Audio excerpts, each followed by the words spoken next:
T minus 30 seconds.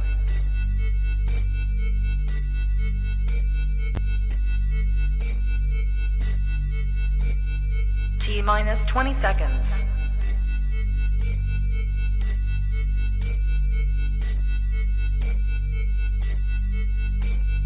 10, 9, 8, 7, 6, 5, 4, 3, 2, 1, 0.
What is up, everybody? Welcome to the Denim Dungeon, a 49ers podcast sponsored by El Jefe Tequila. As you can see there, my co-host is decked out in El Jefe gear. I am Brian Rennick, a writer and editor at 49ers Web Zone, and I am joined, as always, by my fellow contributor, my co-host, but most importantly, my hetero life mate, Tim Sprinkle. Tim, it is a post-draft Monday. The Giants play the Dodgers tomorrow night. I'm repping the River Cats hat right now, the alternative hat. Man, life is good. I had quite the weekend. I know that you did as well. But we are here to talk 49ers weekend. How'd you think it went? It went all right. There were ups and downs, I think. I think there were reaches. I think there were some good picks in some later rounds, some great undrafted free agents. But I think most importantly, we called it. Deebo Samuel, still a 49er, despite lots of speculation, still post-draft trades. He possibly wants out, maybe not. But hey, as of right now, he's still a 49er. It's a good day. It is a good day. And, you know, in that clip montage at the beginning here, the intro, he does feature heavily. So it is my hope that he continues to remain a 49er. I don't really want to have to go back and change that up because it's going to make me cry every time I watch it if he doesn't stay here. But yeah, that was, you know, our last episode, our Draft Massive episode. That was essentially kind of what we talked about, right? Like, is Deebo going to get traded? Is Deebo here? You and I both agreed that we thought that he was going to stay. You were steadfast the entire time that he wasn't going anywhere. I definitely bought into the narrative a bit. It did feel like there was at least enough smoke to make me feel like I might have to get the fire extinguisher here pretty soon. But yeah, so, you know, we're going to recap the draft. We'll recap each day, right? The draft, I don't know about you guys. I remember when the draft was just Saturday and Sunday. And now it's Thursday, Friday, and Saturday. The NFL has made it a spectacle. And so we'll break it down by day 1, day 2, and day 3. And so, you know, I said it earlier, day 1, the 49ers with the 10th overall selection got Deebo Samuel, wide receiver from South Carolina. And then with the 29th pick, they drafted Trey Lance, quarterback out of North Dakota State. So that was their day 1, right? That was their day 1. Their day 1 involved picks from 2019 and picks from 2021. My apologies. But yeah, they had no action on day 1. Again, the question was, is Deebo going to go? And ultimately, you know, the report came out that the Godfather offer, right? The offer that was supposed to entice the 49ers to trade Deebo Samuel came from the Jets, and it was pick 10 and a 5th fifth swap. round pick. No, Yeah. well, kind of a pick Oh. swap. It was number 10 and a fifth round pick for Deebo Samuel and number 61 overall, which is garbage. Like no one thinks that was an offer that the 49ers ever even thought to consider. So Yeah. no It's thanks. You it's keep ludicrous. And to be honest, I do Luda. think I do feel that Debo's agent was, he's pretty consistent across the board. He had 3 guys that the entire time he kind of created a narrative on social media, if you will, trying to get his guys out of their current situations. Those 3, of course, were Deebo Samuel, Yeah. uh, AJ Brown, AJ Brown, and DK DK Metcalf. Metcalf. Yeah. But hold the door. There's actually a fourth. Did you know Hollywood Brown's agent is Tory Dandy? Well, okay, there you go. There And you go. so 2 of his 4 guys Yeah. were moved. Yep. And I feel like the floor of the receiver trade market, if you will, was set by AJ Brown. It's just one of those things where I think players, and we talked about this last episode, have very little that they have control over. Their leverage is so small. Unless they are willing to sit out and not get paid, pretty much all they can do is influence the media, influence on whether it be social media or, having stories go out to bigger guys and networks. That's pretty much all they got. So honestly, is there still smoke? Absolutely. I do think that the reports, Jeremy Fowler, I think, reported out today that Deebo Samuel is still requesting a trade. And I think this is just the same tactics that his agent are playing, trying to maximize his deal, because I still think if the 49ers are able to come anywhere right around that $25 million a year mark, and then I think somewhere between $65 and $70 million guaranteed is going to be that sweet spot where they both can agree on an extension. But until that is met, I think we're still going to have Deebo talks, despite the fact that honestly, the biggest issue right now is the $27 million backup quarterback situation that the 49ers currently have in Jimmy Garoppolo. Yeah, so, AJ Brown got traded from the Tennessee Titans to the Philadelphia Eagles, and then it was reported immediately that the Eagles had signed him to an extension, and that extension was 4 years, $100 million. It was $57 million guaranteed. And then it came out today that that there was a $23.234 million signing bonus for Brown. And so, it really does feel like ultimately that is, I'll say, the floor for a Deebo Samuel extension. I think Deebo is likely going to get something similar in average annual value, and then maybe possibly a little bit more in guarantees, especially if the sticking point is, hey, if I'm gonna spend time in the backfield, like it needs to be worth my while. And that's the thing is, arguably Deebo's more valuable than AJ Brown because of his versatility and what he provides in the running game.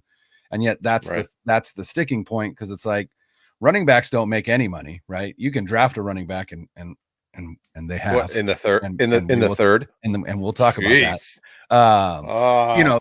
And most of these running backs, the team that drafts them isn't giving them a second contract, right? They are for lack of a better word or term, disposable. Running backs really feel disposable in the NFL. They get chewed up, especially in Kyle Shanahan's offense. Yeah, for sure. Like especially they get chewed up and spit out, and then they move on to the next guy. So the value that Deebo has is his versatility, but if he's not willing to maximize that versatility, because hey, and more power to him, that's his body. That's, he has the rest of his life to think about. But if he's going to do that, then I'm sure he's like, hey, there's got to be a premium for me putting my body on the line in that role. And so, I think, like I said, the AAV, the annual average annual value of $25 million a year, I think that's fine. I think they'll shoot for that. It's really the guarantees where I think he'll end up making a little bit more than AJ Brown. I don't think he's going to get to the 70 or 72 that Tyreek Hill did. I can almost guarantee the 49ers aren't going to do that. The only time they've ever guaranteed $70 million or more was to Jimmy Garoppolo. We talked about that last time. You know what I did find out, though, is that 72 was total guarantees. His practical guarantees, right, his guaranteed at signing was actually only 42.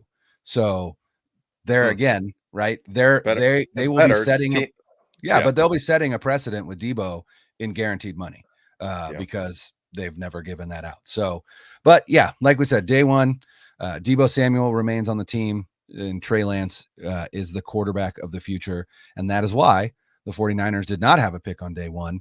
So let's go ahead and focus on day two. That was rounds 2 and 3 of the draft. And we will start with, in my opinion, the best pick of the 49ers draft. Not necessarily my favorite, but the best.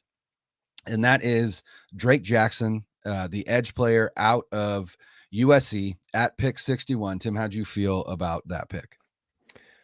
Well, before I dive into Drake Jackson, just want to say, what's up, Pedro? What's up, Derek? Thanks, guys, for throwing things in the comments section. You guys have questions.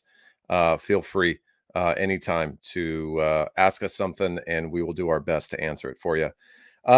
So at 61, I do think Drake Jackson is actually a good value pick here for the 49ers. This is obviously at the tail end of the second round. And, you know, he's an athletic guy. Obviously, he fluctuated in weight in college. So there are times he played a little light. There are times where you can see, obviously, in some, whether it be game film or some of the stuff floating around on social media with his workouts or sort of the things that he does with his backflip. Like he's an extremely explosive, athletic edge rusher. And I think ultimately what they're getting here and they're trying to fill is that D Ford role. They're looking for some speed off of the edge, somebody to complement Nick Bosa very well.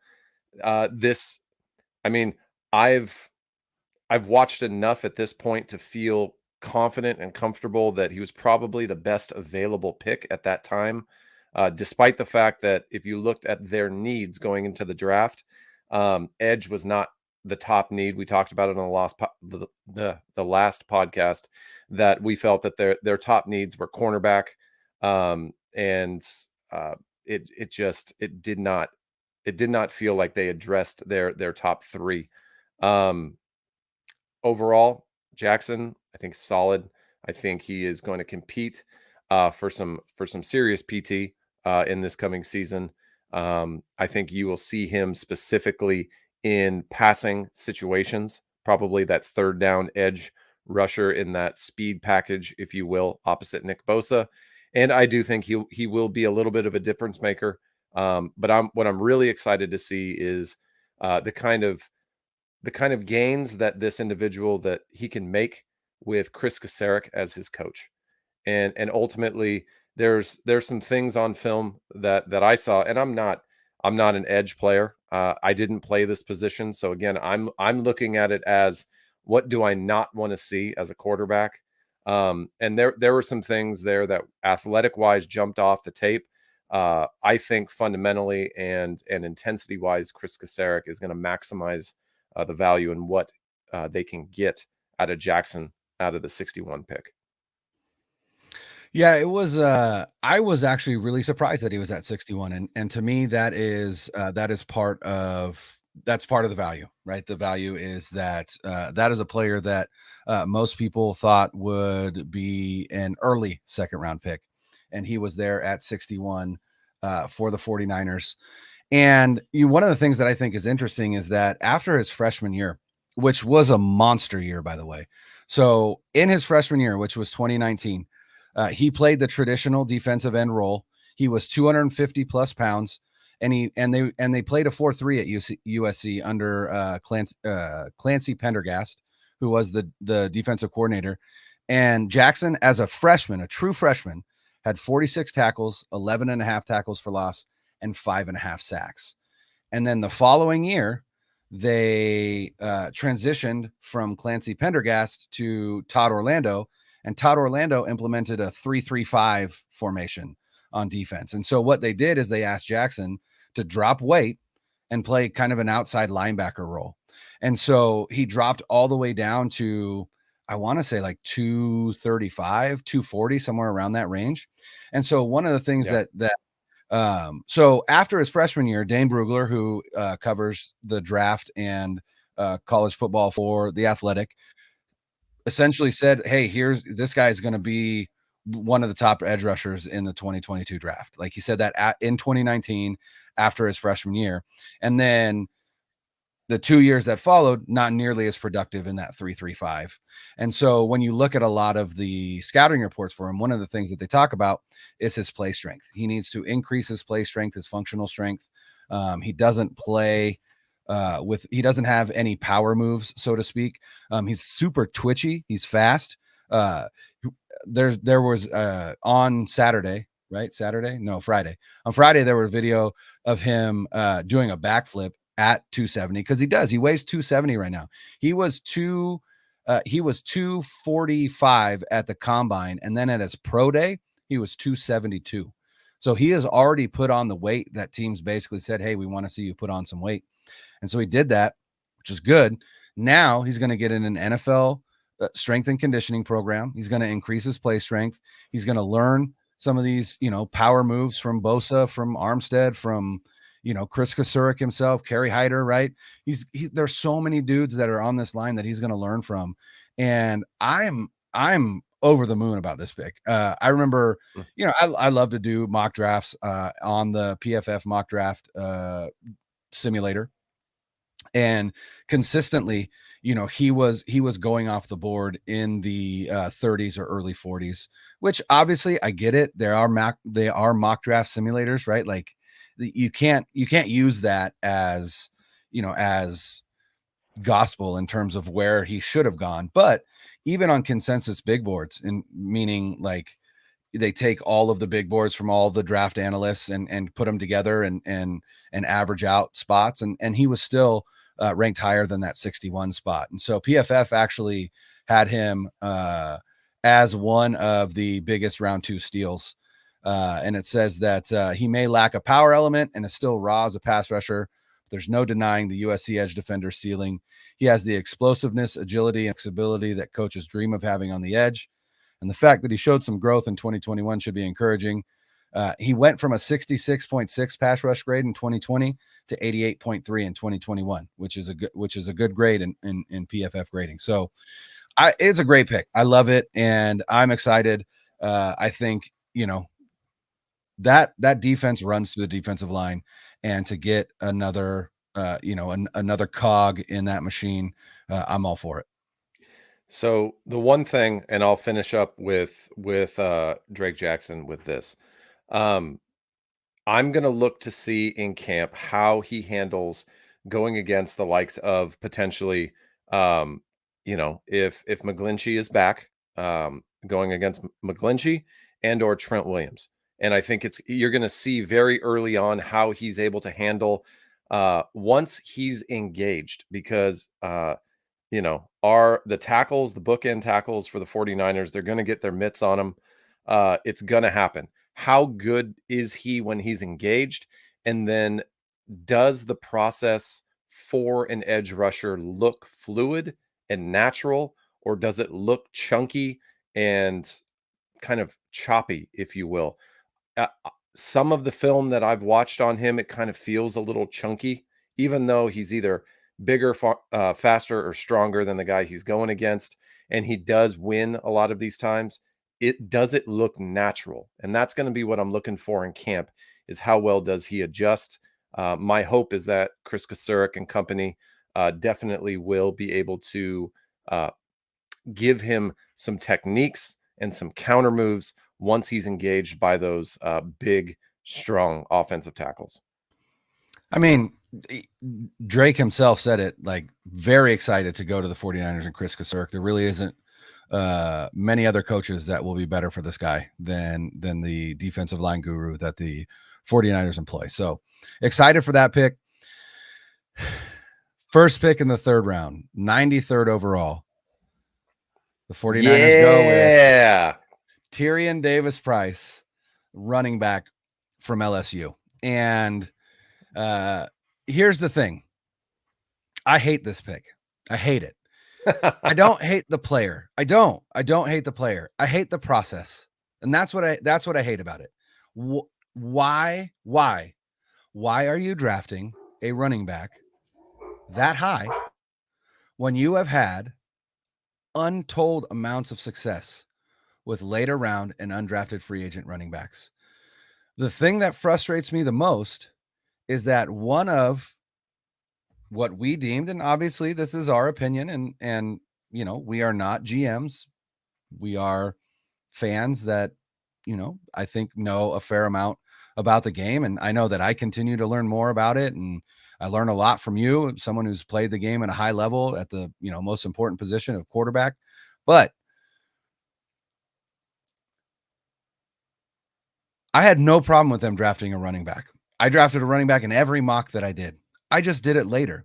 And the reason being is because there are more valuable positions that you can address higher up in the draft, because there are some positions where once you get later in the draft, you're likely not getting an impact player whatsoever. And for me, one of the positions that I thought that they needed to address early was safety, right? Jaquiski Tartt is gone. Jimmy Ward is getting older. They signed George Odom from the Colts as a special teams ace, but also possibly, and to me, based on how this draft went, likely the probably the starter opposite Jimmy Ward. But you also have Talanoa Hufanga, who they drafted in the 5th round last year, and Tarvarius Moore, who they drafted in 2019. I think it was 2019. No, 2018. They drafted him in 2018. Same draft as Mike McGlinchey. Drafted him as a cornerback prospect, and then he didn't pan out there. Super fast, super athletic, sideline to sideline guy. Tore his Achilles last year. And so coming back from injury, that could be the other guy that they're thinking about. So they've got those 4 guys: Ward, Hufanga, Odom, and Moore. I thought they could have added to that position. And the guy that was still available at 93 was Nick Cross, the safety prospect out of Maryland. Freak athlete for the position. Track star, ran in the mid 4.3s at the combine. Just an absolute missile. Loves to stick his nose in there and get dirty. I thought that would be a perfect selection for them. They went with the running back, and then 2 selections later, Cross went off the board. And that was the frustrating part for me. Again, I don't hate the player. Tyrion Davis-Price is fine. In Dane Brugler's draft guide, he has him as the 11th ranked running back in the class, ahead of guys like Rachaad White, Pierre Strong, Tyler Beatty, guys that, you know, that were drafted. Ty Chandler, another guy that the 49ers brought in. He's just not, there's nothing that Tyrion Davis-Price does that is quote unquote special, right? He is 6 foot 211. So he's a bigger dude, right?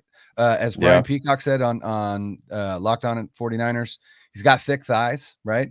Runs a 4.48, so he's decent speed for his size, but it just, again, it feels like there are running backs like that later in the draft that you could get, or running backs like, I don't know, Pierre Strong out of South Dakota State, who runs in the low 4.3s, right? Hey, there's your Raheem Mostert replacement. So again, hate the pick, don't hate the player. I hate the process behind it.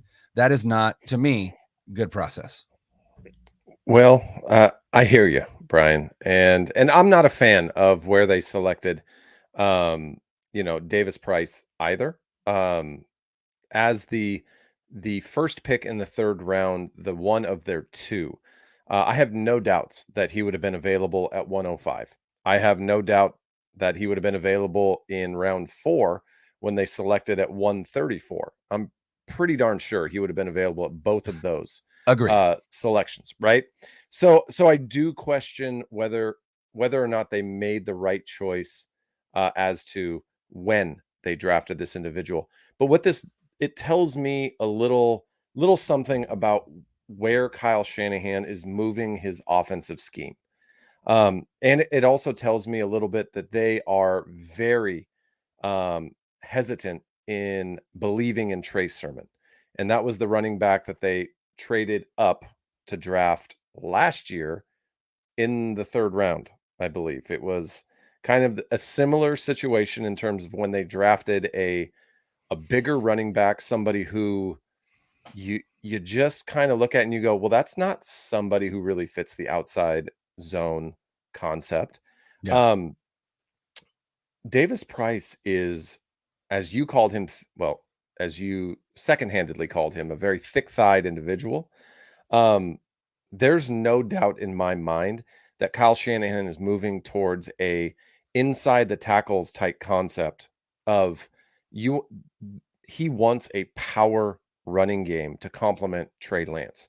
And I communicated this out over Twitter earlier once this pick was made. It reminds me very much of the fact that, when you watched Trey Lance last year run some of those zone reads against Arizona, and there were designed runs. I think he had 5 to 8 designed runs almost that felt like they were for Trey Lance. This is going to be the back that's in with him or Trey Sermon, whoever works out. It's going to be a toss-up between the two, but you have to have that presence of he's got to be able to break arm tackles and he has to fall forward. You're looking at a guy that all of the film that I've seen on Davis Price, he falls forward and he's gaining yards after contact. Now, this isn't a ton of yards. He's not going to be that guy like a Raheem Mostert or even an Elijah Mitchell for that matter, where the first contact happens and then you get exponential yards afterwards because of the speed and strength. What you're looking for here is a short yardage back. You're looking for somebody to go inside the tackles, and you're looking for him to go. If you remember the Tevin Coleman role from 2019, that was a player who a lot of people would look at there's endless people right now, right, that are doing podcasts and watching all 22 and claiming that they understand how to watch game film. And there are some that are actually really good, and I respect a lot of the guys out there. Yeah. But if you just watch the film and you don't understand what it's like to take that kind of punishment as a defender, hey, I played strong safety at Washington State for a year. I understand what it's like when a running back is coming at you. Who'd you go up against in practice? Who were the running backs at that time? Honestly, anybody have note?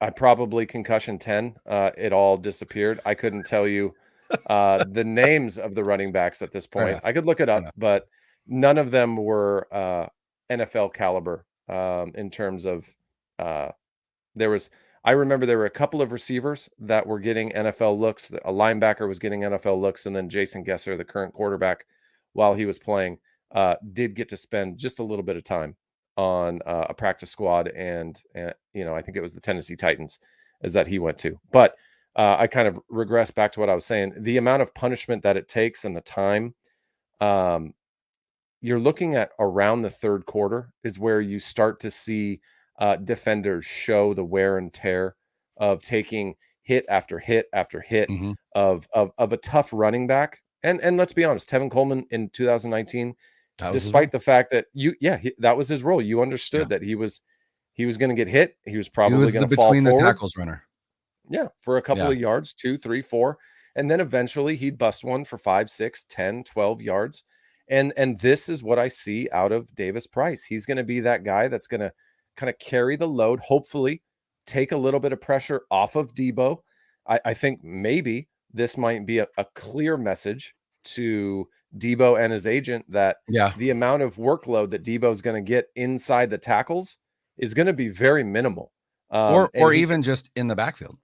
Yeah. And okay.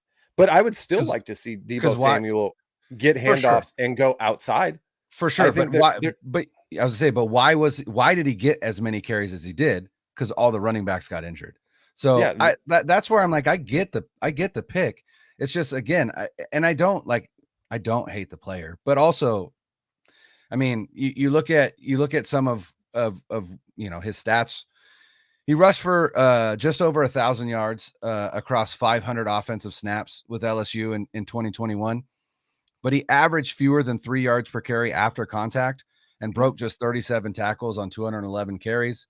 And he had a 30-inch vertical, which ranked in the 7th percentile among running backs. So again, do I hate the player? No, I don't. I don't even know a lot about him. But I'm not concerned with that vertical if he's running a 4.48. And no, right. I'm not concerned with it either. I'm just saying, like, there are better athletes at the position, more productive athletes in the draft. And I mean, Damian Pierce from Florida was still on the board too. And that was a guy I was like, that dude was like the king of broken tackles in college football. And so again, it's like, what are we looking for here? To me, I still don't know that answer. I don't know what Kyle Shanahan looks for in a running back, because, you know, with the ones that he's drafted, you're like, where do they fit? And not only that, but you know, they have Jeff Wilson Jr. on the team. They have Trey Sermon on the team. Like, there are dudes that fill that role that you already have. Now, Wilson was an undrafted free agent, and he's on a very minimum, I think, vet minimum deal for this year. So he could theoretically be, you know, out of here before the season starts, especially if you've got 2 guys on the roster now that you drafted in the 3rd round, one of which, Trey Sermon, you traded 2 4th-round picks to move up in the 3rd round of draft. Again, process, hate the process. But yeah, so Tyrion Davis-Price, running back out of LSU. And then at 105, their comp pick for Robert Saleh going to the Jets, they drafted Danny Gray, the speed wide receiver out of SMU. Our friend Brad was live on a stream when that pick went down. Go to my Twitter, go to Tim's Twitter. We both have video of just how excited our buddy Brad was when they drafted Danny Gray. This move right here from Brad, where he gets up and he like flexes, he's like, yeah, that's what I'm talking about. Yeah, the Danny Gray hive was buzzing. Yeah, the Danny Gray hive is buzzing. It was right then, for sure. That was a great pick. That was an exciting pick. That's another guy that I feel like I saw a lot in terms of fit with the 49ers. Another guy, both Jackson and Tyrion Davis-Price and Danny Gray had 30 visits with, not 30 total visits, but in the NFL, you can host up to 30 players pre-draft at your facility. And Tyrion Davis-Price and Danny Gray were both in Santa Clara on one of those visits. Just really feels like this guy adds the element of speed that really was missing last season, or even for the past 2 seasons in the Shanahan offense, and runs a legit 4.3. That speed shows up on tape. He's running away from guys. He's taking slants to the house, which seems to be a prerequisite for a Kyle Shanahan wide receiver in the draft. And, you know, we're talking about the end of the 3rd round. So there are some downsides, inconsistent hands, which isn't great, especially when, you know, Trey Lance throws not the prettiest spiral every once in a while, right? Sometimes can be a difficult to catch ball, but also you can call it a what did Joe Montana used to call his? He used to call his like a catchable flutter. There you go. They don't have to be perfect spirals every time. Sure. But what they need to be is accurate. And I do think Danny Gray does possess the ability. I mean, yes, you talked about some inconsistency with the hands, but he also has the ability to make contested catches. And he has the ability to go up and use his athleticism against a cornerback and come back to the football or jump up and catch it at its highest point. That, I think, Danny Gray is going to give to the position. I like the fact that Danny Gray was a 100-meter champion in high school. He won the Texas State, I believe it was 3A championship, which is impressive. A 10-7 100-meter dash. Yeah. Like, well done. Dude is fast. Dude is fast. Absolutely. But what I'm going to look for, and I think it was Croc who pointed it out. on some film is you can be extremely fast, but are you fast and do you threaten and make the DB believe what your route is doing before you break off and try and catch the football? And he showed kind of a post comeback route Mhm. where the cornerback really didn't feel threatened by Danny Gray in his route. He never believed that he was going on the post. So he sat on it, and it was just something that the DB, it seemed either the DB knew what route was coming or Danny Gray has a little bit to work on. Because one of the things that you notice, like, and I can say this because the 49ers had the best receiver in NFL history and potentially the second or third best receiver Yeah. in NFL history. 2 of the top And 5 or at least 2 of the top 10. I would say 2 of the top 5, and Yeah. I mean, hey, they had Randy Moss for a year as well, Also so true. maybe Also true. you could say 3 of the top 5 in NFL history at some point Famous played on the 49er 49ers, Randy Moss. right? Played in the Super Bowl, so, Going going into Canton wearing that red and gold. I love it. So, one of the things that Jerry Rice specifically, and you can and even Terrell Owens, you can watch film on them, and at any point in their route, the DB felt like whatever they were doing, whether they were running, vertical, they felt it was a vertical threat. When they broke off to a post or a corner, they felt like it was a threat, and that was the route. And then they were never sitting on anything. They were always, and that's the hardest thing to do as a receiver. And I've coached this position, and it's really hard to articulate to any young kid who's playing the game. Every single step that you're making, you have to kind of make it seem like you're trying to get by the guy, not get to the spot that which your route is determined where you're supposed to catch the ball. So you're basically acting like you're doing something else when you're Mhm. trying to uh, be at a certain place at a certain time. It's an incredibly hard position to play.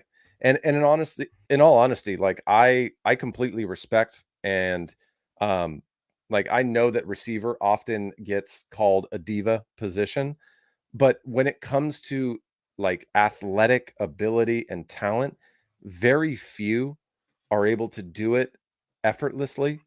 And I'm very interested to see how Danny Gray translates to the NFL. I think his athleticism and his speed is off the charts.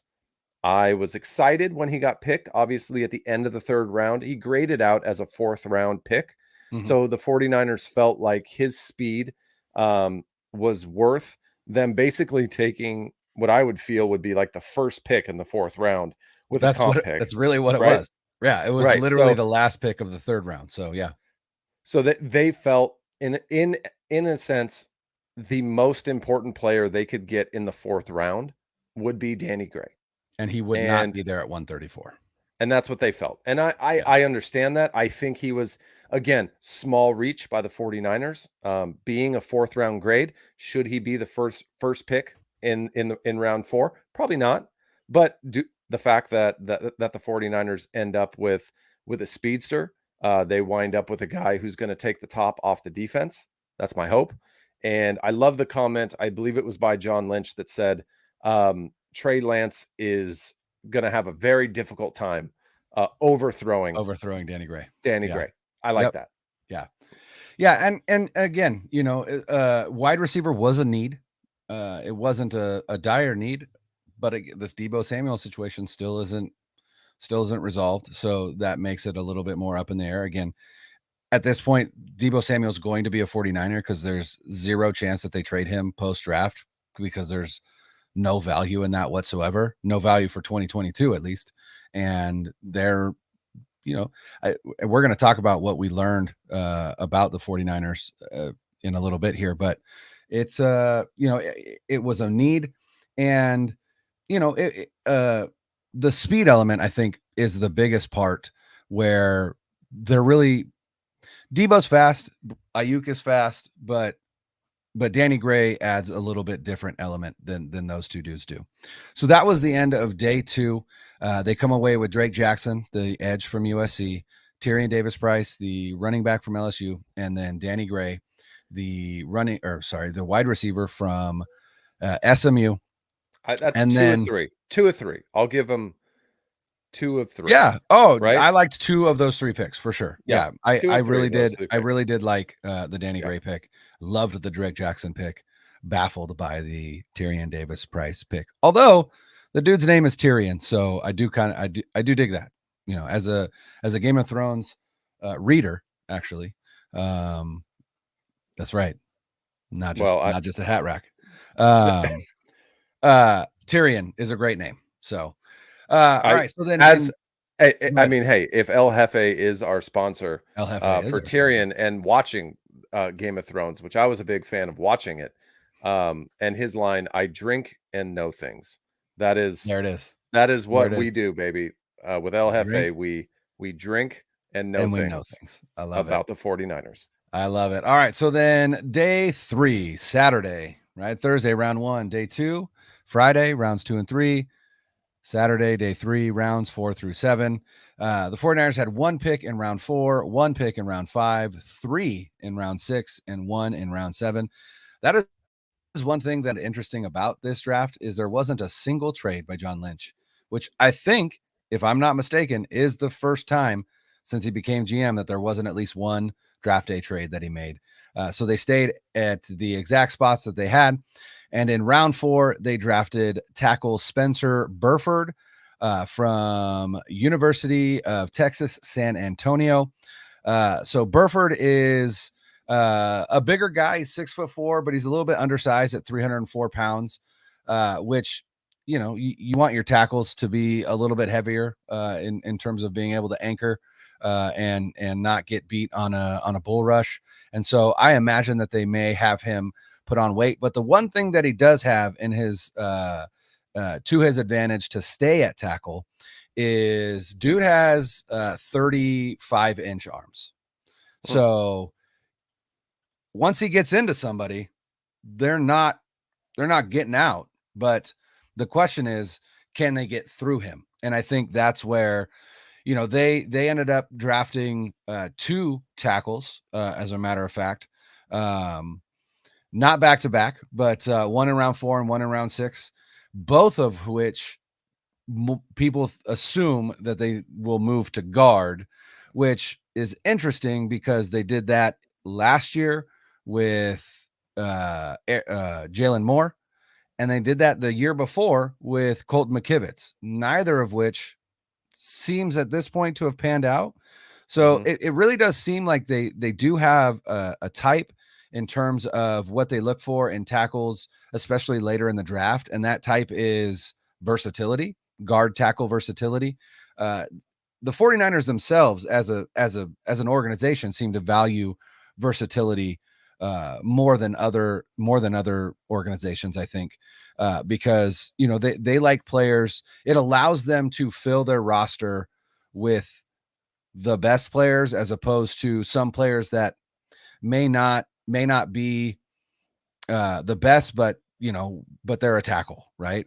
Whereas, you know, they may carry 8 offensive linemen and 6 of them could play tackle or guard, right? And so I think it feels like that is one of the things that they look for. And so Spencer Burford out of UTSA does fit that mold. Again, 6'4", 304 pounds. You know, may have to move into guard, but that arm length could keep him at tackle. He started his first 2 seasons of college at left guard and then did kick out to left tackle. So he does have guard experience, specifically left guard. And this past season, he did have a career high PFF grade of 76.8. And so, you know, it is what it is, right? It is a versatile offensive lineman, good athlete, seems to be kind of the standard pick for the 49ers when it comes to offensive linemen in the later rounds or late rounds. This was their only pick in round 4.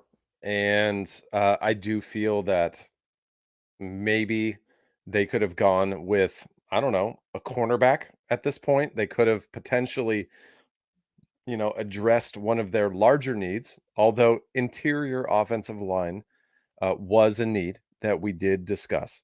It was something that we knew they had to kind of take a look at.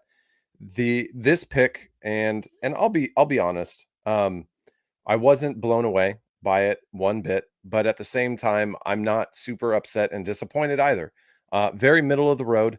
They reach for this pick? I mean, Spencer was mocked to go out anywhere in the 4th or 5th round, and they took him towards the end, right, of round 4. So yeah, kind of fallen right in that area where people thought he would go. He has the body type to put on weight if he's going to be a tackle. I mean, being 6'4", 304-ish right now. He plays with he's nasty. He plays with a mean demeanor, and I think Kyle's going to like that. He's good in terms of pass blocking. He doesn't get beat with speed very often on the edge. But he does need to get a little better in the run game. And one of the things that he's really going to have to clean up, I believe he had like 11 penalties over the last couple of years. So I do think that there are some things that he is going to have to clean up if he's going to find his way onto the game day roster, to the active roster, if you will. This to me feels like a project. This to me feels like a player that could be moved into the guard role or could be out in a tackle situation, depending on McGlinchey, looking at years to come. This does not feel like an impact player this year. And I mean, the one thing I will give him though is the fact that he was on University of Texas San Antonio, and they were a good team. They won a lot of games. So he's coming off of a year where winning was expected. So his wins were expected in a role where, as an offensive lineman, hey, you got to get the job done. So I think he's going to walk into camp and he's going to be competing against some of the guys we talk about a little bit later. And it's going to kind of be survival of the fittest because the 49ers have a lot of good players. They do. They filled their 90-man roster already. So when you look and you think about like how many impact players this draft was going to produce, it wasn't many.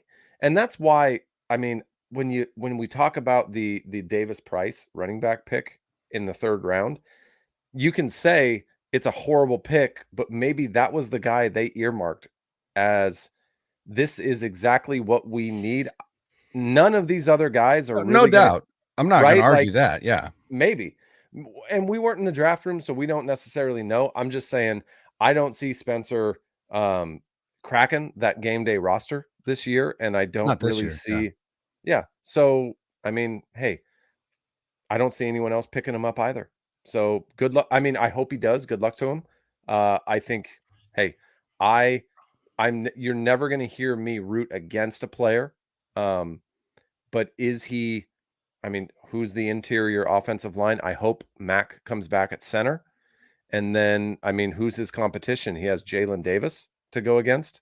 Jalen Moore. Jalen Davis was a giant. My bad. Jalen Moore.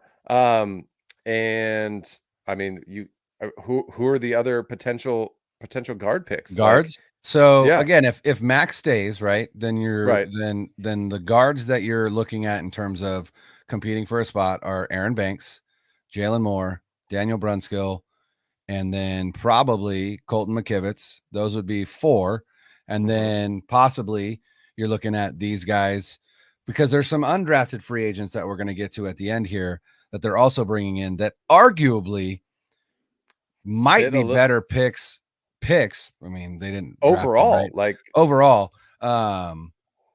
it's interesting, right? And so right.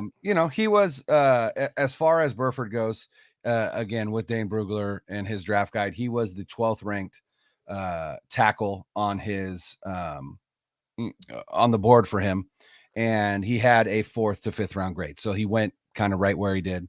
Has a nasty streak. One of the draft profiles said that he plays to the echo of the whistle, which I like. I like that a lot. Hmm. And as a matter of fact, they said that about the other guy, the other offensive lineman that they drafted, that the 49ers drafted in the 6th round, the first pick in the 6th round, Nick Zakelj out of Fordham. And that's also a guy who Steph Sanchez of the 49 Carats podcast tweeted out earlier today that Nick Zakelj has, or maybe it was yesterday, I can't remember. She tweeted out though that Nick Zakelj was actually on the 49er scouts radar since his freshman year as a possible center. So that could also be a guy that they might look at and say, you know what, we think this guy can slide in to the interior, specifically though, center. So again, center being an area of need because we don't know if Mac is coming back. One of the things that I think I learned from this draft is that he will, but we'll see. So, and then in the 5th round, right? So probably going to end up being the best pick that the 49ers make, because that's how the 49ers operate, right? They draft their best players in the 5th round. That's just their jam.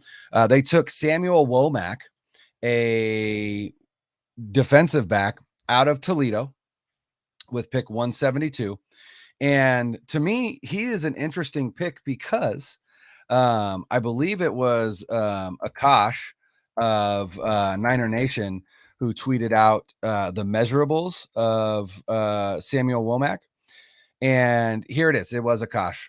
He said Samuel Womack, 5'9", 189 pounds, with a 74-inch wingspan, which is incredible, right? At 5'9", ran a 4.4 40 and a 6.87 second 3-cone time. Okay. Samuel Womack measurables. Here are the measurables of another cornerback, 5'9", 183 pounds, 74-inch wingspan, 4.53 second 40-yard dash, and a 6.85 second 3-cone time. Do you know who that cornerback is? Those were the measurables for K'Waun Williams, the man who manned the slot for the 49ers in the past 4 seasons. So quite literally almost a clone athletically, except for Samuel Womack, way faster. And so again, K'Waun, one of the things that we noticed was K'Waun was starting to get burned on some of those like slot fades and things like that, where receivers were just running by him and he didn't have that makeup speed. Part of that was, I mean, he ran a 4.5 40, which again is not slow. Please, probably a second faster than I could do that. And I might be giving myself way too much credit there, but it was obvious that his play speed had diminished. So bring in Womack, who is the same size, right? Is able to stay with some of those smaller slot receivers, but at the same time, with those long arms, can still kind of mix it up with some of those bigger power slots, which are kind of the kind of what teams are moving to in the NFL in terms of guys that are in the slot, right? We're not seeing little Trent Taylors and Wes Welkers anymore. We're seeing more bigger bodied receivers. But with that arm length, he can stay with those. Niners Nation talked about him after he was drafted, and he has played 5 collegiate seasons, and he was a 3-year starter at Toledo. He led the MAC in passes defended in each of the past 3 seasons. So for 3 straight seasons, he led his conference in passes defended. Hey, that's pretty good, right? Not only that, but he played in 41 games over his career, recorded 126 tackles, 39 pass breakups, which was a school record. He had 5 interceptions, 4.5 tackles for loss, and a forced fumble. As a matter of fact, he came into 2021 as a preseason All-MAC selection, and he was listed on the Jim Thorpe Award list, which is the award given to the nation's best defensive back at the end of the season. So he was essentially a preseason Jim Thorpe Award winner. I don't know. What do you want? I lost the word that I want to use, but he was on the list, right? He was on the list of guys that might win that award. And then the other thing that I thought was interesting was he had 7 run stops in 2021, which ranked 13th amongst all draftable quarterbacks, which is important for anybody that plays the slot in the 49ers defense because they are an important run defender, especially when they have their safeties either playing too high or single high with one of them playing like a robber. And so that's an extra run defender that they have in the box, and Womack kind of fits the bill. So I actually really like this pick. He had 9 passes defended in 2021, which is 11th among all draftable cornerbacks. So again, not a big name, but one that had good tape and good measurables, and is likely going to be one of the guys that is going to compete for that slot cornerback position that was K'Waun Williams for the last 4 seasons. I love that you like the pick. I'm not thrilled with it. I do feel, I mean, Dane Brugler had this cornerback. He was his 45th cornerback. I know that slot corner was it was a need for the 49ers, and they went after somebody who measurable wise kind of compares to K'Waun Williams, a little bit faster. But however, he probably would have been available as an undrafted free agent, and the 49ers used a 5th round pick on him. So this is one of those situations where I do think potentially they reached a little bit for a player that would have been available later in the draft. I don't know what they saw that felt like this was a 5th round pick, but I mean, if I'm being honest, I'm not going to spend too much time on him because we're already pretty much at 56 minutes. We're almost at an hour, and we haven't even made it out of the 5th round. So yeah, go get him, Womack. Hey, I hope you earn a spot, man. Go get him. Get him. All right, so we already mentioned their first pick in round 6, tackle Nick Zakelj out of Fordham. Their second pick in round 6, which is the last 2 picks of round 6, 2 comp picks, 220 and 221. They took interior defensive lineman Kalia Davis out of UCF, and then cornerback Tariq Castro Fields out of Penn State. That was actually probably my favorite selection of the entire draft for the 49ers. Felt like that was incredible value in round 6. Again, Castro Fields was a cornerback that had, a lot higher rankings amongst draft analysts than the 6th round. A 3-year starter at Penn State, super fast, a shade over 6 foot. So he's got some size to him. He actually put out a kind of like a hype video on Twitter. I think it's either Sunday or yesterday. I was like, I'm in. Anybody that has their own hype video, I'm all about it. I love it. And then Kalia Davis is a guy that many think is a little bit of a DJ Jones clone, right? Short. He's only 6 feet tall, 305 pounds. 6'1", 6'1", 305 pounds. Actually, with Kalia Davis, he started as a linebacker and then moved to defensive end and then moved into defensive tackle. So that kind of tells you the athlete that he is. He's explosive. He tore his ACL midway through the season. So I imagine that he's going to start the season on the PUP list. So 2022 is probably not his year with the 49ers. But again, a guy that projects as, as a DJ Jones replacement. And they drafted DJ Jones in the 5th round, and they got Kalia Davis in the 6th round. And then Mr. Irrelevant, the last pick in round 7, pick 262, the 49ers, because they don't believe in Trey Lance, drafted Brock Purdy, quarterback, Iowa State. No, obviously I don't believe that. Anyone who heard that, just cook Brian on Twitter, please. Roast him. Get him. Yes, he doesn't believe in Trey Lance. They're killing you in the quote tweets. No, but to be perfectly honest, it is interesting to me, and again, portends to me that Jimmy Garoppolo is not long for this roster in 2022, regardless of whether they trade him or not. So, but yeah, Brock Purdy gonna play that what's his face? Who is slated to be the backup quarterback this year? Sudfeld? Nate Sudfeld. Thank you. Sorry, Nate. Sudfeld Hive. My bad. My apologies.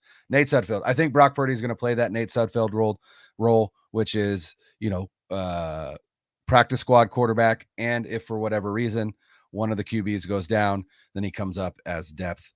And then, we'll continue to develop on the practice squad with the 49ers and then possibly end up being the backup to Trey Lance.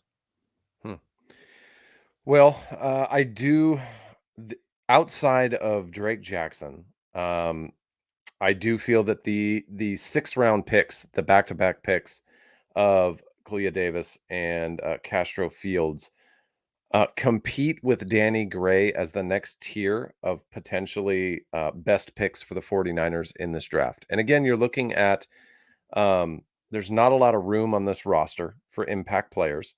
And with Davis, you talked about it. He was a top 10 rated defensive lineman in Brugler's draft guide, which meant there was a lot of value there. He was projected to go, around round 4 or round 5. So to get him in round 6 was awesome. Obviously, he fell because of his knee injury. And this will be a guy that will, like you said, probably start on the physically unable to perform list. This will be his redshirt year in the NFL. And once, we get to take a look out of, once next year ends and what free agents leave, I think he will be a solid rotational piece on the defensive line. And just like DJ Jones, he will probably play, make an impact, and then earn himself a contract going somewhere else. I got to be honest, Castro Fields, golly, man, a lot of expectations out of probably too many expectations. I already have for this kid.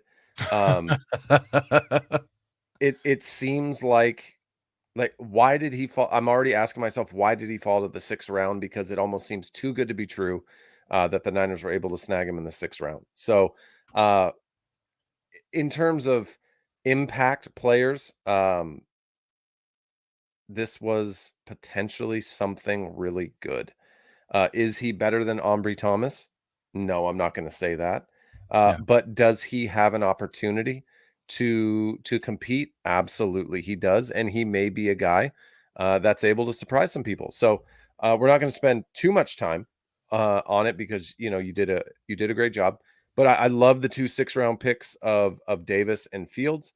We obviously talked about the other 6th-round pick earlier. Solid. So 6th seemed to be good. Brock Purdy was a guy that I saw earlier in college. Brock Purdy, I don't know. I mean, I watched wasn't last year, it was the year before. Washington State played Iowa State in a bowl game. Oh, and I was just watching Brock Purdy, eat up Washington State's defense. I was getting frustrated. And what is he? Is he a guy that can beat out Nate Sudfeld for the backup role once Jimmy vacates this roster? I don't know, maybe. But even if he's 3rd string and he doesn't suit up on game day, he can be that athletic. He can be that, diverse, if you will, quarterback position where if you need him to do some running and throwing on the run, he can be there. He can do that. If you need him to sling it a little bit, I just, whatever. It's not a terrible pick as Mr. Irrelevant. He got a trip to. Didn't he get a trip to Disneyland or something like that out of it? Like being the last pick, you get a little something out of it. So good for him, man. I love that it went to a quarterback jersey with the number 262 on it. I do know that. That is a big jersey. Big. There you go. Yeah. Here's what I'm excited about. Like we're an hour and 5 minutes in, and now we get to talk about the undrafted free agents. We're going to roll through them out of respect to everyone's time. But I think the 49ers did either as good a job, if not a better job, with the undrafted free agents than they did with the draft. Agreed. And there are four dudes in particular where I'm like, man, they have a great shot at making this roster. And so we're not going to read off all the names, but I am going to talk, or I'm going to read off the 4. If there's another guy that you want to highlight, feel free to do so. But the 4 dudes that are coming to the 49ers as undrafted free agents, and I'm going to list them in order of I'm most excited to not as excited, but still excited, right? Donovan West, the center out of Arizona State. Jason Poe, a lineman slash fullback. Yes. Out of Mercer, 6'1", 301 pound fullback. Mm-hmm. I mean, obsessed already. And then Leon O'Neal Jr., strong safety out of Texas A&M, 6'1", 210. And then Kevin Atkins, a defensive lineman out of Fresno State, again, 6'2", 307, kind of fits that Clea Davis role. And I guess there's a 5th, and that's Tate Martin, the wide receiver of Oklahoma State. And previously before that, baby, where did he go for 3 years? Washington State University. Washington State. What? Cougs. Go Cougs. All right, let's just you start. We'll just bounce back and forth. Yeah. So Donovan West is a center from Arizona State. And here's the thing. Donovan West was expected to go somewhere in the mid, like 3rd, 4th, 5th round. That was kind of where he was slotted to go, 4th round, maybe not 3rd, right? Ends up not getting drafted. But again, we talk about the center position as being a linchpin on this 49ers offense. And West is a guy that is athletic for the position, great in the run game, cerebral, which is important to Kyle Shanahan. And I think, honestly, whether they had him out on a visit, whether or not, I have no idea where he was on their board in terms of, why he wasn't actually selected.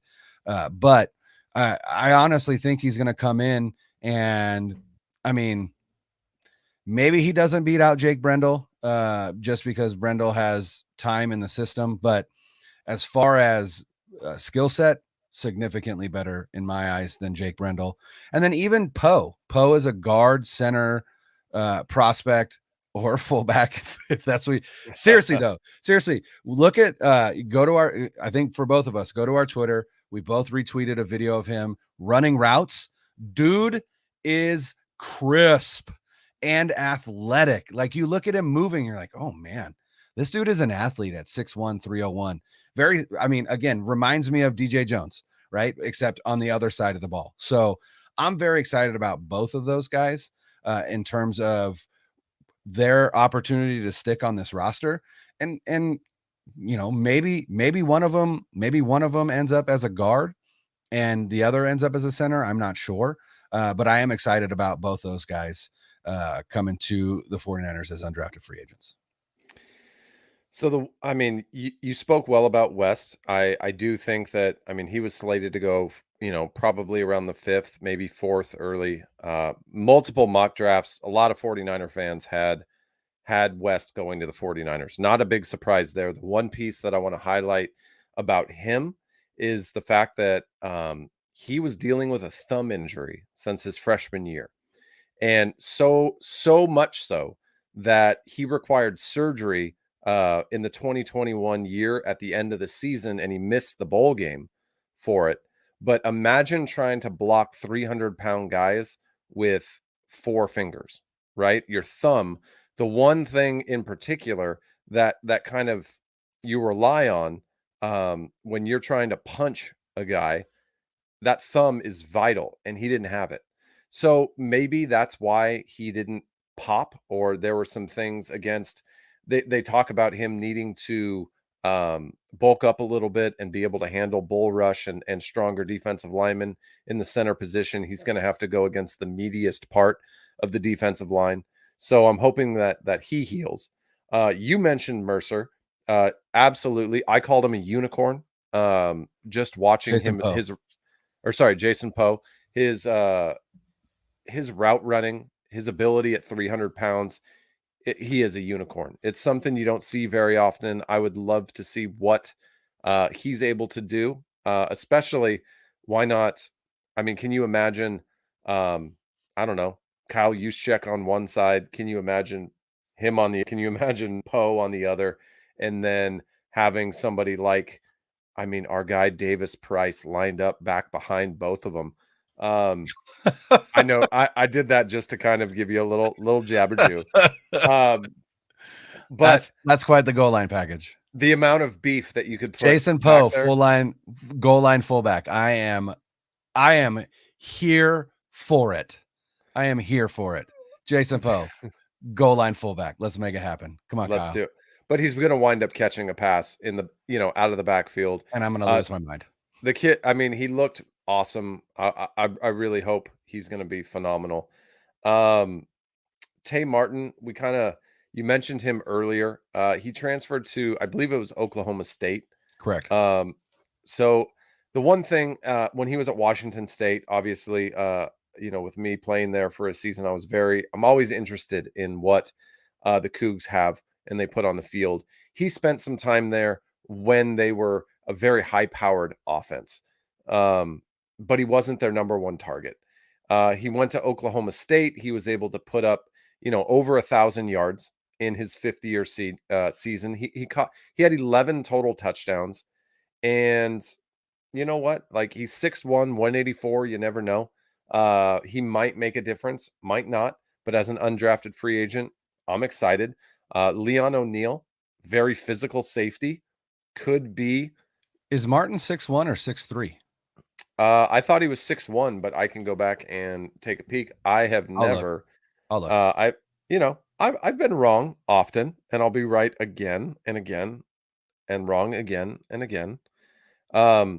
So take a peek. Let me know. If we're going through Leon O'Neal, not the fastest guy in the world at safety. He's a very physical guy. I think that hurt him. Yeah. His 40 time. And I mean, what did he run? A 4.7, right? 4.76, I think is what he clocked in at. And there's two things. Like, there's straight speed, there is 40 times, and then there's how you play on the field. And our guy Jordan Elliott tweeted out a video and kind of a recap of Leon O'Neal. And he has closing speed, he's physical, he's not afraid, and those are some of the things that I really like to see out of a safety in that position. Lord knows that when you have to come down and fill the box, it is intimidating having some of those big guys come down or hitting some of those running backs. And is he going to be an impact player this year? Will he break into that game day roster? I don't know. I don't think there's a lot of guys in this draft class or in this undrafted free agent class that are going to see the field. But I do think that the 49ers drafted for positions that they will need down the road. Sure. And that's what, John Lynch has talked about it, right? Like, we look at roster management in 3-year chunks. And if you want evidence that the 49ers draft for future needs, just look at the 2021 draft, right? Like, the Aaron Banks pick wasn't for 2021. It was for 2022 when they knew that Laken Tomlinson was going to be leaving because they weren't going to pay him what he was going to get on the open market. So again, is it tough to take somebody in the second round and just see them sit for a full year? Absolutely, especially as a fan. But at the same time, if Aaron Banks turns into who they think he will as a second round player, like, great job, you guys, because you filled a need that you knew that you would have with a cost control player for a lot less than you were going to pay Laken Tomlinson. You know what when I look at Leon O'Neal and I think about what role could he fill on this team, because of his play style and the fact that he calls himself an enforcer, I actually wonder if they're not going to look at him to put on a little bit of weight and see if they can't put him in that Marcel Harris linebacker role, right? Where he's a special teams contributor and he's one of the linebacker, in that linebacker rotation, because I just don't think that he's fast enough to play the safety position. But at 4.7, if he can maintain 4.7 but be 230 instead of 215, hey, those are great measurables at linebacker. So, that could possibly be his role on this team moving forward as well. So yeah, those are the undrafted free agents that we like, that we wanted to highlight. And so just wanted to answer a couple questions before we cheese on out of here and button up this draft. But the first question was favorite pick in the draft. And so Tim, I'll let you go first on that. What was your favorite pick for the 49ers? And you could do undrafted free agent if you want. I'm tempted. I'm very tempted to do an undrafted free agent pickup, but it seems to me like this entire draft, if I was gonna rank or give a grade to the 49ers for their second round pick through their last the last pick of the draft, I would probably give them around, I don't know, a B minus, C plus range. It's not a great draft for them in terms of impact right now. There's no question about that. Does their undrafted free agents raise them up a little bit? Absolutely. I think the players that they were able to bring in total, if you're looking at the entire board of players that they now have, probably raises them up into the B range. Is it a B minus? Is it a B? I don't know, because you're not going to get a ton of impact this year from the guys, but in future years, we'll be able to look back and say yes or no. If I had to pick my favorite draft pick, the easy pick for me would be Drake Jackson because of where he fell to in round 2. But I'm actually going to go with Castro Fields in the 6th round. That's my favorite pick of the draft for the 49ers because of the value they found in him late in round 6. He was not supposed to be, like, it feels like he was forgotten and somehow he snuck through the cracks. And that could be an impact player that the 49ers found very late in the draft. This may be their late round, not round 5 gem that they have almost every year. This could be their 6th round gem that finds some PT, that finds a way to be a difference maker. If I had to pick my absolute favorite, I have a couple that fall in there. I mean, let's just be real. Mercer is Jason Poe out of Mercer. From Mercer. How can you not love that guy? Like, right? The more I watch of him, the more I want to root for him. And just know, sir, Mr. Poe, you were this close for me from being right there. But I'm going to go with Castro Fields, cornerback out of Penn State University. That's right. As I think the best value and potential impact position in the 2022 draft. I agree. Castro Fields is definitely one of, if not my favorite selection that the 49ers made, just because of what I think he brings to the defensive back room, but also just the value in where they drafted him versus, arguably where he quote unquote should have gone in terms of, rankings and draft analysts and all that stuff. But I will go with Drake Jackson just because, again, when you look at the totality of his time at USC, I think his play as a sophomore and junior in that 3.35 where they asked him to drop weight, his play suffered. And I think it really kind of screwed him, because if you look at his production as a true freshman, not a redshirt freshman, an 18-year-old kid out of Compton, California, playing for the University of Southern California Trojans at 18 years old, dude had 11.5 tackles for loss and 5.5 sacks. Like, that is tremendous production for an 18-year-old in a Power 5 conference playing for a team like USC. And that was in a traditional edge role. now that he will be back in that role at that weight that he was as a freshman, which was, I believe he was between 250 and 260. And I think right now he's around 270. And I think they'll have him stay there. Just the athletic ability that he has at that size, the dip and bend that he has. There are some highlights out there of him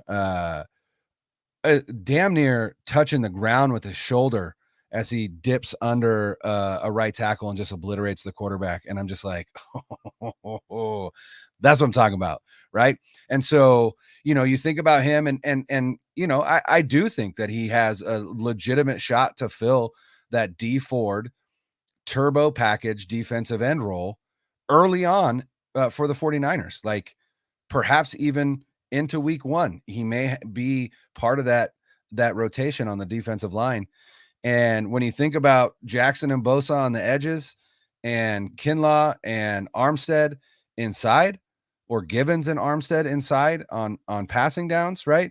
I think Eric Armstead's going to have another double-digit sack season because Jackson and Bosa are going to funnel dudes in, and Armstead's going to be there to clean it up, just like he was in 2019 when he had double-digit sacks. So, it's not only going to be phenomenal to have another guy opposite Bosa to take pressure off Bosa and get some sacks, but it's going to help the whole defensive line, and everybody's going to eat. And ultimately,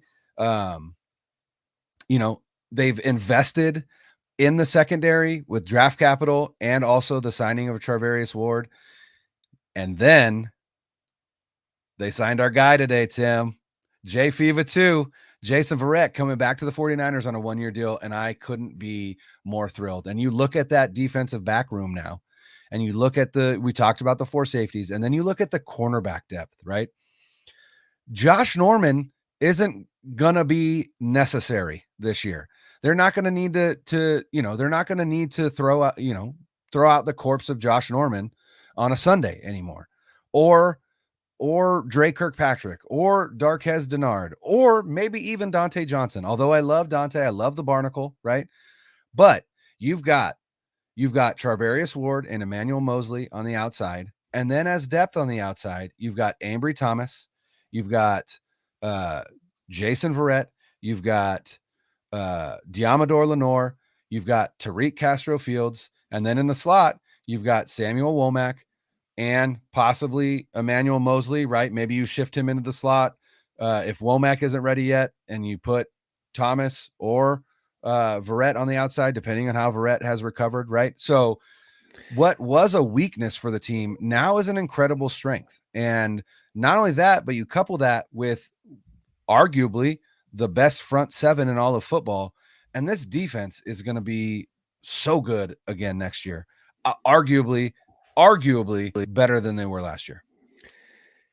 If healthy, if this defense can stay healthy. And that's a big if. Again, the only position, the only place on this defense right now that I have a question mark with is the safety opposite Jimmy Ward. And you talked about it earlier. Is their new addition from the Colts? Will he be able to fill in? Help me with the name real quick. George Odom. Again, and the Chiefs fandom, Colts Twitter, Colts fandom was very upset when they lost Odom. Yep. There was no doubt that he had made an impact on that fan base and on that organization as the type of player he is, whether it be on special teams or when he filled in that safety role. I got to be honest, like when Jason Verrett is healthy, he's probably a top 3 cover guy in the league. Yeah. Like, I mean, he's going to be 31 and he's coming off a knee injury. So, I want to temper expectations a little bit, but yeah, man. I said when healthy.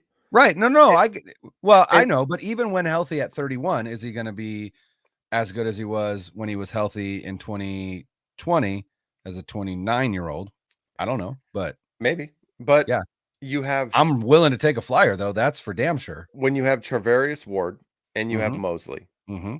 So now you feel like you have a legitimate cornerback Yeah, 1/2 for at sure. both positions, right? Mm-hmm. You Mm-hmm. can make arguments for either guy in Mm-hmm. either position.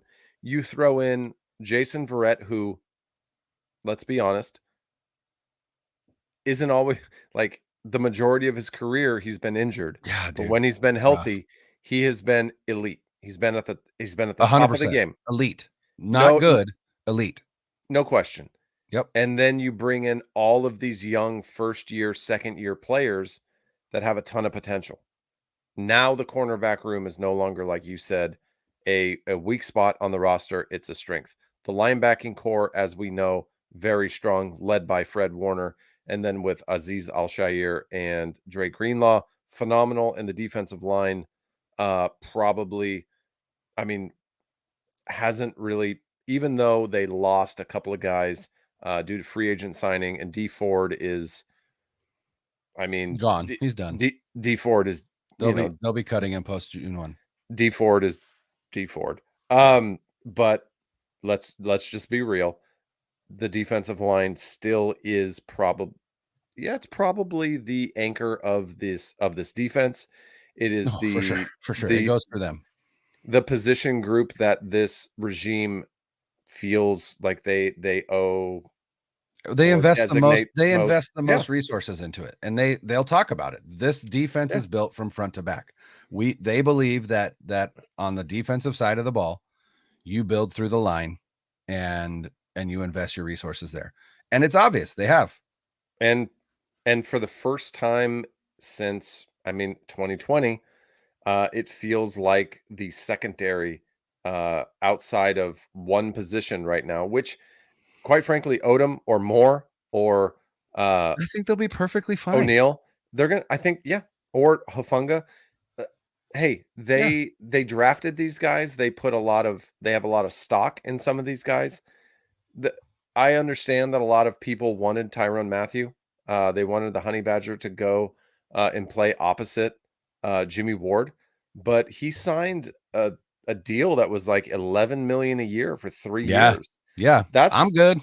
I don't want to pay him that. Sure. Now, if you look at it in a vacuum, in his 30s, is he worth 10 plus million a year? Maybe. Is he a difference maker? Yeah. Is he still a top 5 safety in the league? Maybe. So would he be worth that money?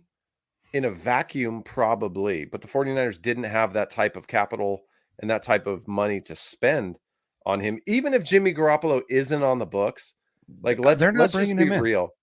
It doesn't No. feel like it. So if anybody's out there, yelling today at the fact that they still have Jimmy Garoppolo on the roster, probably it didn't cost him Tyrann Mathieu. Yeah, and listen, they are not bringing in somebody at the safety position that is going to make more than Kyle Shanahan's favorite player, Jimmy Ward.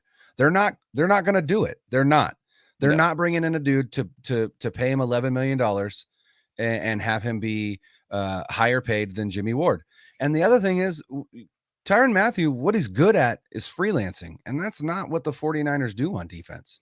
They are a zone coverage, there are certain principles that they have on the back end.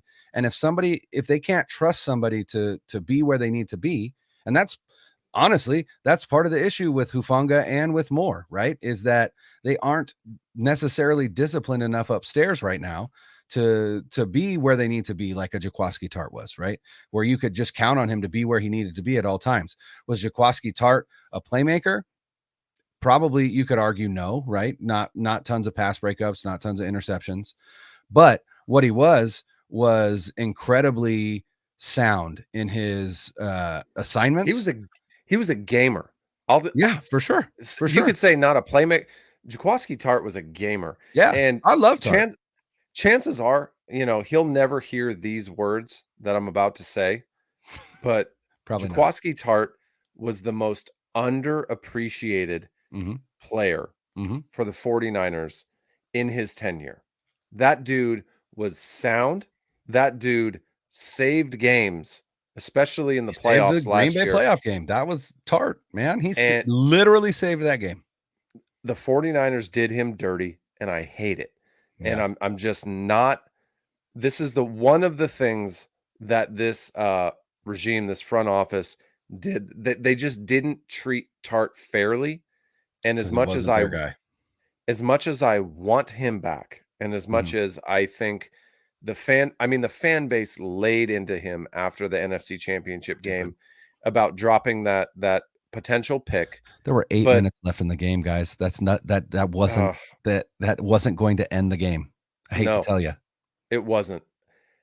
It's just unfortunate that his time as a 49er came to an end the way it did, because he deserved better. He deserved more. And I mean, hey, I would love to have him back. Jaquaski, if you ever hear this, I immensely respect the player that you are. I respect what you bring to the locker room, how solid you are. You're a gamer. And, quite frankly, if the 49ers front office, and hey, I'll say it, fan base can't see how good of a player you are and what you bring to an organization, they don't deserve you. I hope you get yours, but God, I'd love to see him in the Yeah. red and gold next year. I would as well. It just doesn't look like it's in the cards, but I do hope that he does catch on somewhere and gets, at least some version of a bag, right? I Hey, hope he go to the signs for more than Dolphins. the vet minimum. There you go. If it's not, There go you to the go. Dolphins so I can keep cheering for Right. the 49ers East. That's right. 49ers East.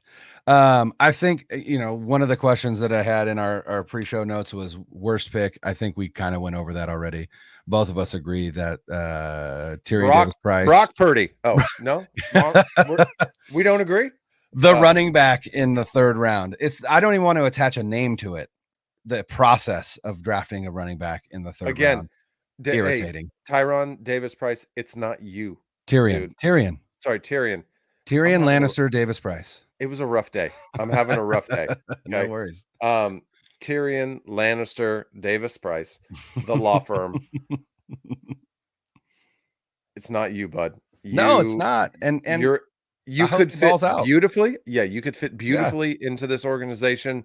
You could be exactly what Kyle Shanahan and John Lynch are looking for, in between the tackles, running back for this organization. It's just where they drafted you. Yep. And it's one of two things. Either they are admitting they completely whiffed last year and they are doing whatever they can to fill that void, or they are so confident that they are filled in every other position that the picks almost don't matter. Yeah. I don't think it's that one. Well, I was gonna say, and that okay, so their arrogance could, and let's just be real. Like Kyle Shanahan, he's an arrogant guy. You have to be an arrogant guy to be a head coach in the NFL. Maybe he does believe that, you know what, I can do whatever I want from the 3rd round on, because we have the roster built where we have everybody. None of these guys are going to be impact players anyway for years to come. Let's take a reach on a guy we see a ton of potential in. Yeah. Okay.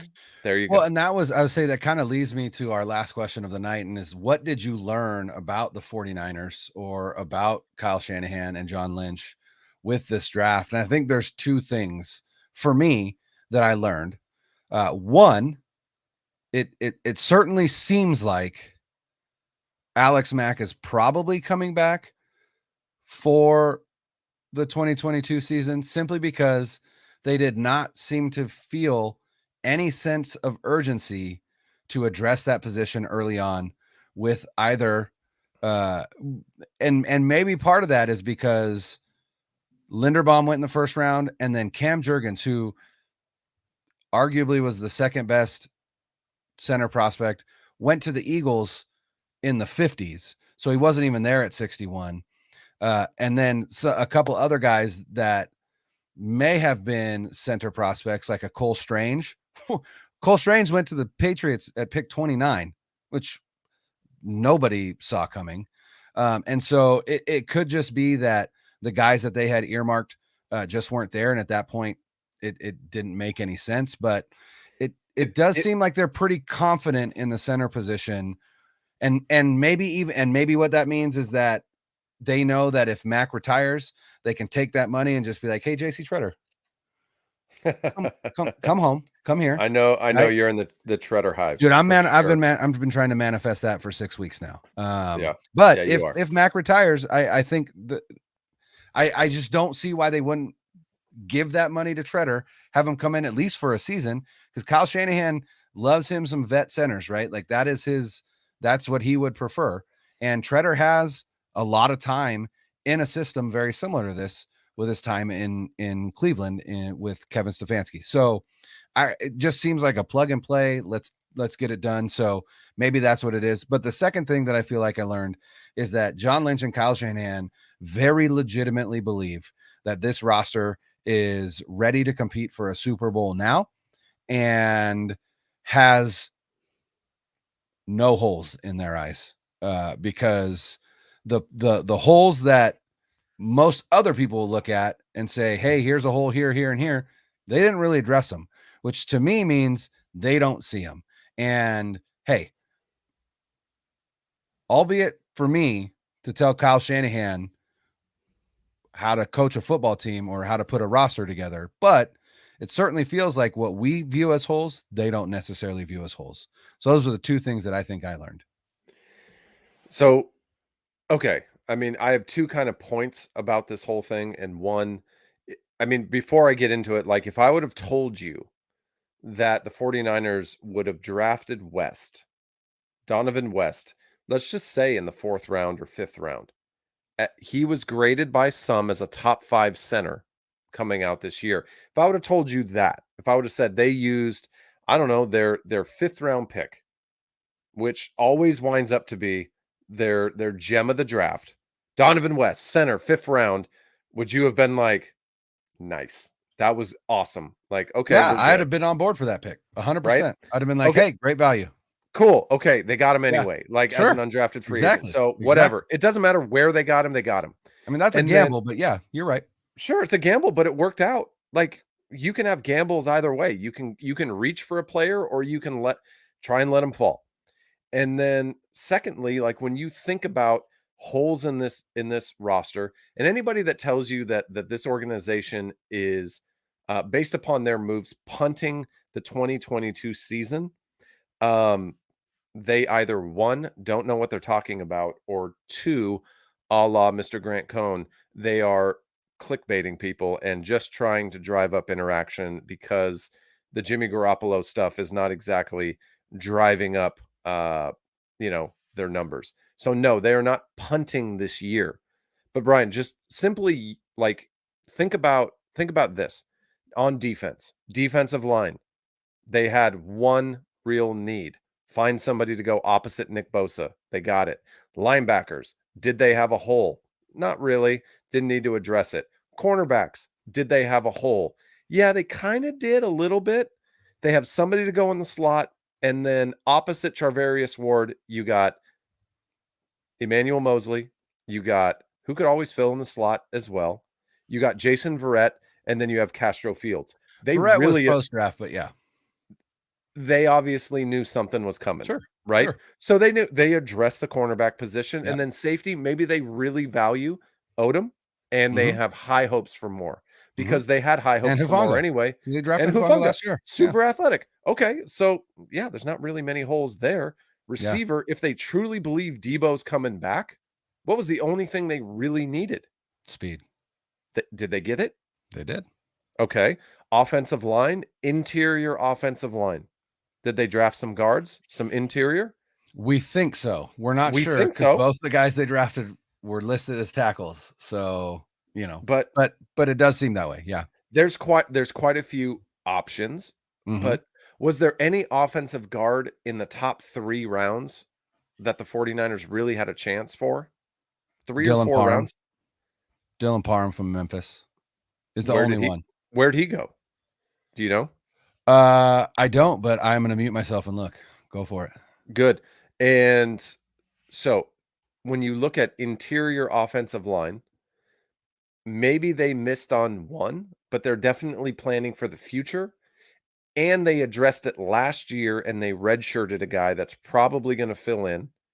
And they hope that Alex Mack is coming back. Like you said, the draft leads you to think that he is for one more year. Quarterback, they didn't really have. Go ahead, I can see you. Parham went at 90, Went at 90. which So were they actually hoping to tells draft me, him? I would say, which actually tells me perhaps Tyrion Davis Price, because There you go. Parham got drafted by the Raiders at 90. There you go. Sons of bitches. So were they going to take him at 61? Absolutely not. Did they think he No. might fall? That's probably what happened, to be honest with you. And they said, hey, here's the deal, guys. This is our guy. This is the one we want in the third. If for some reason he's gone, who would we reach for? Like, what's a reach pick that we would take? They probably got shocked, had to do the Davis Price pick. It is what it is. Nick Cross. And but they obviously felt like the guys they have. Nick Crosshive, man. Would you rather have Nick Cross or would you rather have Odom? I don't know. And the fact Nick that you Cross. can't, the fact that to me you couldn't overwhelmingly say Cross, Yeah, makes me happy Well, and okay with the fact that what they have, right? Yeah. It wasn't just an overwhelming pick, because let's just be honest. I mean, the Colts fan base was irate that they let him go. That's true. That's a great point. They were. Okay. Yeah. So now quarterback, obviously you have Trey Lance, Jimmy Garoppolo, whatever. Like, that really wasn't a need. I think we know what's coming. And the last thing is running back. Did they need speed from the outside? No, they didn't. Did they lose Raheem Mostert? Yeah. But is Elijah Mitchell kind of that role? Kind of. Maybe. And then you have Hasty, you have Jeff Wilson Jr., you have Trey It'll be Sermon. interesting. I would say it'll be interesting to me to see. I think Hasty's not long for this roster, just because of a numbers crunch. And then really, I think it's going to come down to Jeff Wilson Jr. and probably arguably Trey Sermon, because they just drafted Davis Price. Well, I think it's going to, yeah. I mean, you're going to wind up, two of those three guys are probably going to make it, right? Because and they used a third round pick on Davis Price. They used a third round pick on Trey Sermon. So does that out Jeff Wilson Jr.? Maybe. Yeah, I mean, kind of, because he's essentially on a 1-year vet minimum deal, and he was an undrafted free agent, right? And so I think they're gonna essentially see what they got in Sermon and Davis Price in camp, and if they like what they see, then I think Jeff Wilson. I don't think Jeff Wilson's going to make it to a practice squad. I think someone will pick him up, and possibly Hasty as well. But yeah, I think the four will be Mitchell, Sermon, Davis Price. Do they carry 5 typically? 5th being Juice? I'm not sure. Maybe they do, and then it's Wilson. So yeah, maybe, I don't know. But obviously, when we kind of lay it out like that, there's not a lot of like serious need. So everybody that says the 49ers had a terrible draft, that they don't know what they're doing, this regime doesn't understand how to pick, I would argue on the opposite end, and I would say I think what they're looking for is not a ton of need in 2022. They're looking for that 3-year window, and it takes that is not a spicy, fun take that is going to generate a lot of views or clicks or reads or whatever you want to have it. But when you're building a roster, you're not just building for this season, you're building for years to come. And you have to have a very staggered set of talent that is able to fill in years to come. Hey, if the 49ers continue to compete for the division, if they continue to make the playoffs and make the NFC Championship game and potentially play in a Super Bowl, then they're doing something right. And absolutely, let's just be real. Outside of just devastating injury, 2 of the last 3 years they've played in the NFC Championship game. One of those they played in the Super Bowl. They probably, they were 8 minutes away from being in the Super Bowl again. And let's be real, if they would have played against the Bengals, I'm willing to bet they would have beat the Bengals in the Super Bowl this year. Earlier in the season. It seemed to me that the top 3 teams in the NFL at the end of the year, like you look at the Rams as winning the Super Bowl, the Niners were right there, and then you had the Bengals. So, I mean, and arguably the 49ers were better quarterback play away from the Super Bowl, and now they'll have that. Trey Lance. Enter Trey Lance. So Trey Lance time, baby. I'm excited for the season. I know that there are plenty of fans on 49ers Twitter who are not. And hey, by all means, continue to be miserable. That's up to you. But I, for one, am excited. You know, there are some unknowns in the interior of the offensive line, especially because Mac, we still don't know. And then both guard positions. I mean, technically right guard, you've got Daniel Brunskill, so it's really left guard. But there are some questions along the offensive line. But to me, those are the only questions. And when your questions are on the interior of the offensive line, but you've got a quarterback back there who can maneuver in the pocket and escape the pocket, there's less pressure on that interior offensive line than there is if Jimmy Garoppolo is back there with his feet cemented to the turf. So, you know, I'm okay with questions along the interior offensive line that I think will work themselves out in camp. So I'm excited for the season. I know you're excited for the season. We've got an hour and 45 minutes. We should probably wrap this thing up.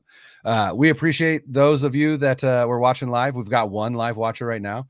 Appreciate you. Thank you for being here. I think we capped out at 2, but this was our first live broadcast in well over a year. Our last one was when we had Oscar Aparicio, formerly of the Better Rivals podcast, on with us. Right. And, I mean, we've joined in. We've joined live. Sprint right options and things like that. But Denim Dungeon wise, this correct. is correct. Yeah. So we're gonna continue trying to pump out live content like this. We will continue to have our podcast feed on your favorite podcast provider, and then again, we are here on YouTube. If you are watching this after it aired live, hey, smash that subscribe button. It'll let you. It will alert you when we go live again. If you're watching this on Twitter, hey, we appreciate you. Follow us on Twitter. I am at brennick77. Tim is at Tim Sprinkles. Very easy to remember. And then, of course, follow the podcast Twitter feed. That is at Denim Dungeon. Tim, anything you want to add before we get on out of here? Yeah, one thing. If you get an opportunity, our sponsor, you can go to www.eljefetequila.com. ELJEFETEQUILA.com. If you're interested. And again, we appreciate you guys rolling with us. It's going to be a fun off season. Don't get caught up in the negative, faithful. It's okay. Even if something crazy happens and Debo goes, they're going to be okay. Don't be negative. We got this. The 49ers have a very promising season coming up. We got this. We're going to do it. Let's get it. Hey, Tim, I'm going to give you a Niners on 3. Ready? 1, 2, 3. Niners!